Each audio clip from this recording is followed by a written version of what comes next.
You're such an asshole. Yawn. All right. Hey, Cappy, 24-year-old college dropout who got into real estate investing, bra. I've got 4 properties. I own my parents' house, but I still live with my parents. Should I wait and save to buy my own house, or should I move out and rent a place now? My plan was to save up and buy a fixer-upper, but I've had that plan for 3 years now, and homes are getting more expensive. $60K in savings parked in crypto, bra. Would love to get an educated perspective on this, and I know you graduated from the Carlson School of Management. Thanks and ask, how much do I owe you? I say, well, why are your parents living with you? Also, do you charge them rent? Because I'm a dick. So I'm like, what? It was my house. I'm like, you're paying rent. Well, why don't you just kick them out and live in your own home? Cappy, you're so mean. No, I'm not. Well, I bought their house. I don't charge them rent right now. It's the house I grew up in. So I just didn't feel right kicking them out. I like it. I'd kick. I would. You're paying rent. Before I buy, I like, well, you're paying me rent. What? Yeah, you're paying me rent. What? No. You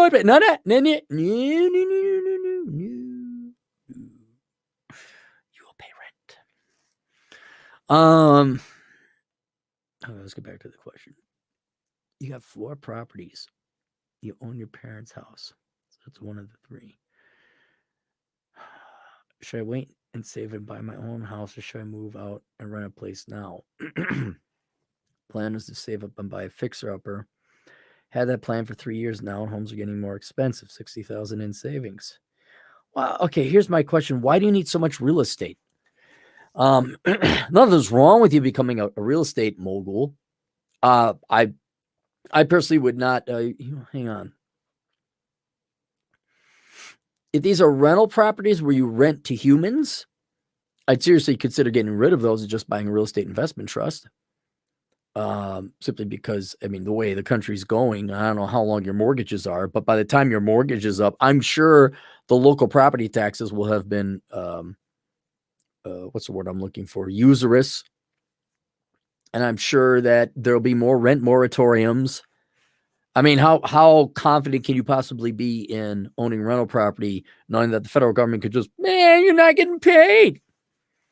Well, don't worry, we'll pay you. You just have to fill out this form. Oh, they said that they paid. Now this is going to be delayed by 3 months. Oh, your mortgage company needs you to pay you. Oh, well, I don't know. We're just the federal government. We're very efficient here. We hired 3 new people. They all have master's degrees in the social sciences. They're really smart. But I'll let you. You got 4 properties. Can you live in one of them?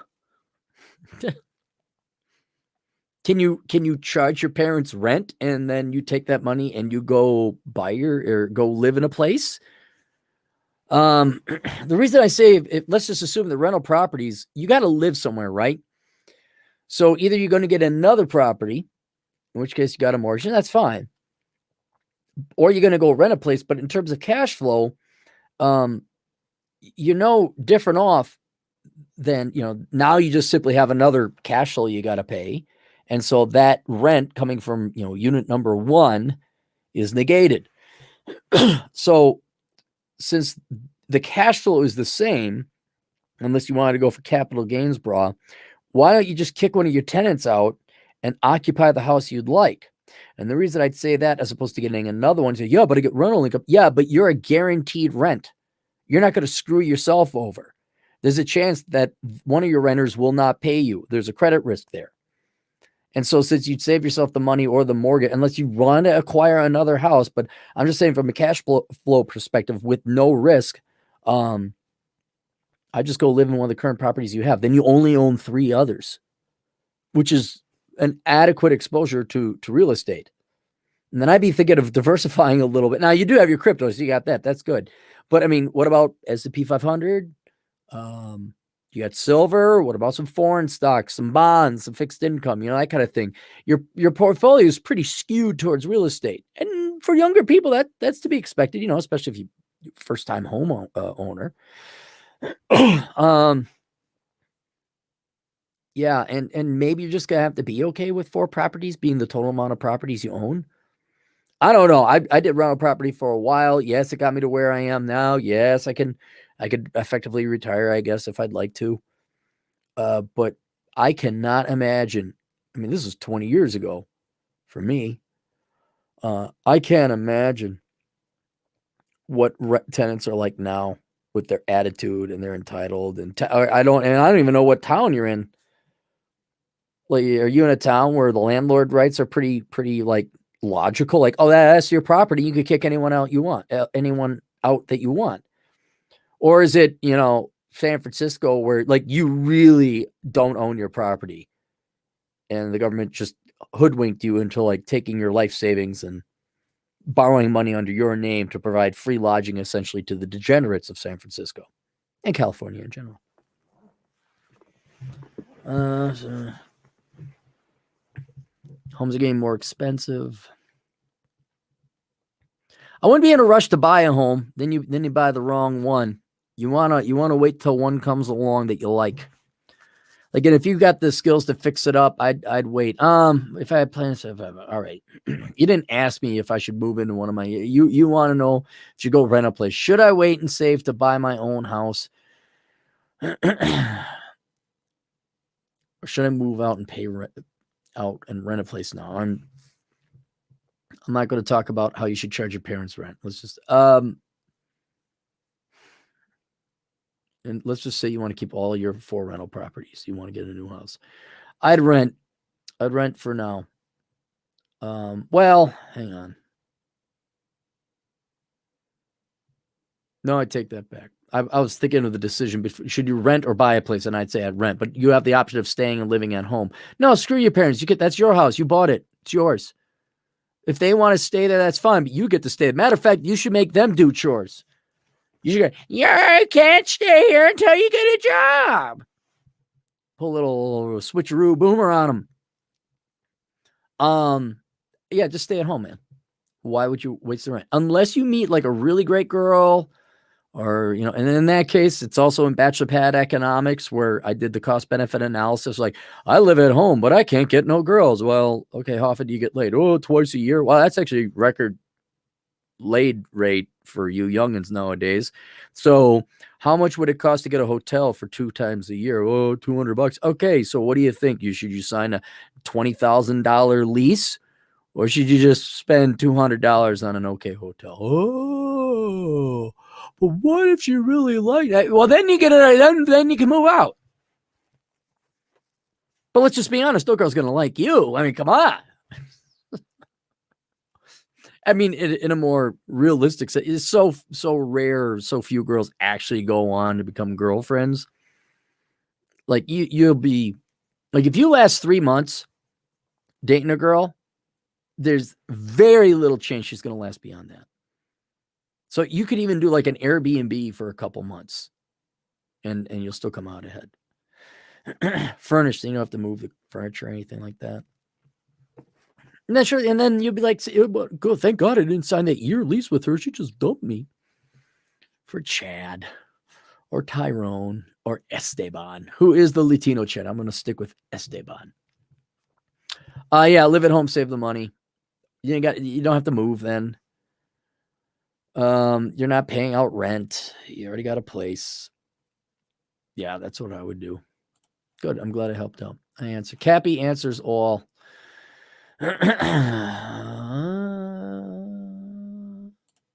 Mexi Mike, $2. No. I've heard that song before. It's fire. Yes, it is. No. Did you know that started back in the 80s, as far as I know? I bet you there's some older men that said it started before that. Joe Allen, $2. Screening process must be very thorough. Yeah, I mean, you can do it. I had great tenants and I screened them all. But I'm just saying now where it's just like the government just could come in. I mean, I did the thing. Minneapolis and St. Paul, or Minneapolis did. They jacked up property taxes like 20%, 40% in some instances. But we voted a Democrat, turkey. Yes, you are a Minnesotan, aren't you? I wonder why things are so expensive. It's more just the state, federal government coming in there and saying what you can and can't do with your property. And this isn't like your gumball machine. This is your house. Swallow Blue, $5. I noticed that the thumbs down is gone on your videos. Man, yeah, YouTube took it away. That wasn't me. That was not me. I like having the thumbs down. Yeah, YouTube took the thumbs down because we're all moving to a world of women where it's all fake feelings and stabbing in the back, and you're never going to be facing any constructive criticism because women cannot discern, apparently. We live in such a femme-centric society now. It pisses me off. Not that it didn't before, but it's like, oh my God, we can't vote something down. What about Rotten Tomatoes, YouTube? Can we up, down? Are we allowed to judge? This constant positive reinforcement. I don't want all thumbs up. I want to know when I make a bad video, or at least one that's controversial and has a differing opinion. But no, I can't do that now. Thank you, YouTube. That actually technically is sexist. Where I guarantee you did not consult one real man with testosterone above like 300. What is it? 300 something per something. You didn't consult anyone who was a real man. Not one person. Not one. This was a total touchy-feely Oprah's Inner Circle Club feel fest move. And you will keep going until there's no reason to be on this platform anymore. All you got is your numbers. You just got first mover market advantage. And this is just, it's not a deal breaker, but it's like, really? We're removing the thumbs down, huh? Okay. All right. TikTok is popular. Yep, I do have a TikTok. If you guys want to tune into my TikTok, you can search me. My handle is Old Man Who Yells at Clouds. And I just yell at clouds, basically. I tell young people why they suck. And I make fun of people who make stupid decisions. The Black Blur. $5. But Cappy, 64% of millennials between age 25 and 40 regret buying a home. Are they at 40 now? Are the millennials? They can't be at 40. I'm one of the older Gen Xers. Or solid middle. 64%. Why? Because they learned that it's a responsibility and they got to like shovel the driveway, change light bulbs. DT, for all we pick on him, he's deadly right that there is a huge market for any handyman. If any of you guys are slightly competent at fixing things or assembling furniture or whatever, and you got a tool set, man, just get yourself a URL local to your local town. You know, like Rapid City Rick, he'll get you square or something. And you're holding a square, which is a tool for you millennials. I don't know if you knew that. There's a thing called a square. Is it an actual square? No, and that's probably why you're confused. And then you just go, yeah. I could totally see it where 64% of millennials age up because that's the first bit of responsibility you had. And there's not like an immediate mom or dad or government to come bail you out and fix it up for you. Mexi Mike, $2 chores. The millennials has out-boomered the boomers. I want to find out what that poll was. 64%? You mean 64% of millennial homeowners? You know, all 10 of them. Yeah. By the way, if you also appreciate good millennial humor, get the book, How Not to Become a Millennial, Learning from America's Largest Sociological Disaster, written by me and Vince Barrick. That's why his name is on it. Don't get confused. Olivia Oracle, one that allows you to save money is the best option. Yeah, no, I know the financial answer. I'm just kind of looking a little bit more long-term strategic.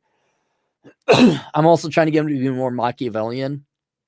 Like, no one's paid my rent. Never. Not once. I mean, when I was a kid, yeah, I guess my parents, they're supposed to. But like from 18 on, I never had anyone pay my rent. I'm not expecting my mom or my dad or children I don't have or my nieces, let alone my girlfriend, let alone the thousands of mistresses I obviously have. I'm not expecting I'm not expecting the government to pay it.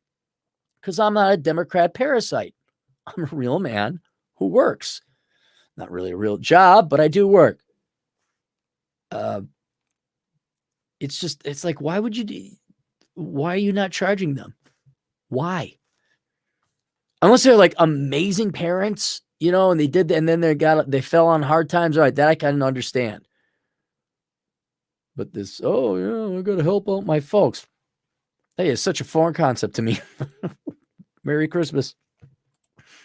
Here's a shirt. Remember the fun times you bought me a shirt for Christmas when I was a kid? Yeah, here's a shirt. You seem to like those a lot. Oh, you need food. Oh, well, I don't know about that. That sure will keep you warm. It's a nice shirt, high quality. Holy shit, $100 coming in. My goodness. That is a lot of Poke Bowl that I can't afford. Right now, if you guys are wondering what food I buy basically omelets. I go to the diner for breakfast with all the old people, and I get my omelet. Although I did get the last day of golf in at the municipal golf course in Rapid City, $9 for 9 holes. That was a deal. Duck poop everywhere. Kind of like, ugh, that was gross. Olivia Oracle, $2. One that allows you to say, oh, I'm sorry, we already did that one. Adriano Ramos, hey, I'm a Mauritian Australian agent in the field. What's up? We haven't seen you in a while. $2. Morning, Captain. One man died of a shark attack in Perth. All right, now how much you want to bet there's going to be articles about it all over? And here we go. Very kind, very generous. Thank you, MGS Junkie. Thank you very much. I'm renting a house in California. Great landlord and location. I want to rent forever to have the freedom to get up and move. Side note, great content supporter for life. You keep it real. We need more content like this. Well, no problem. The market is the truth. That's it. Ain't nobody else telling it.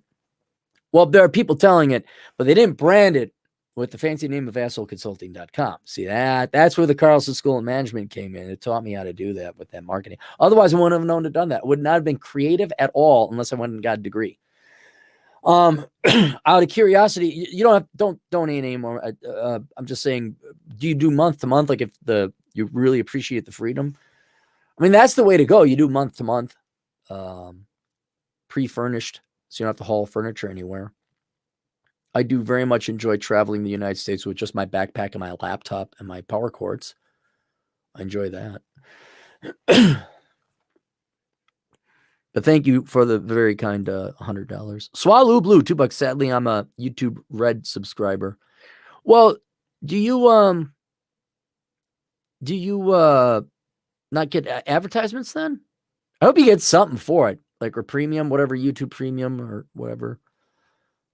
Oh, another thing, MGS Junkie, thank you very much for not donating that while Chad was here, because if Chad Elkins was here, I'd have to split it with him. So I appreciate, by the way, for all of you tuning in, if you're like, I want to give Cappy a big donation. I want to give him a big, don't wait for Elkins to be here, and I got to split it. All right, give me all the big ones.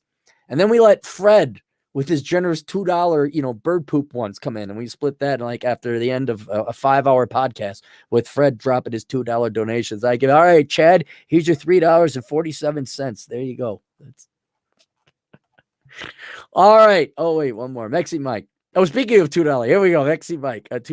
Threaten us with a $100 minimum super chat. He showed you, Cappy. No, the $100 minimum is just so I can get through the super chat. I actually don't have that much of a backup. And not to get through the super chats, is get through the requests. I don't have that much of a backup. I do have one that I got to research something on inflation. But that'll do tomorrow. All right. See you guys later, Toodles.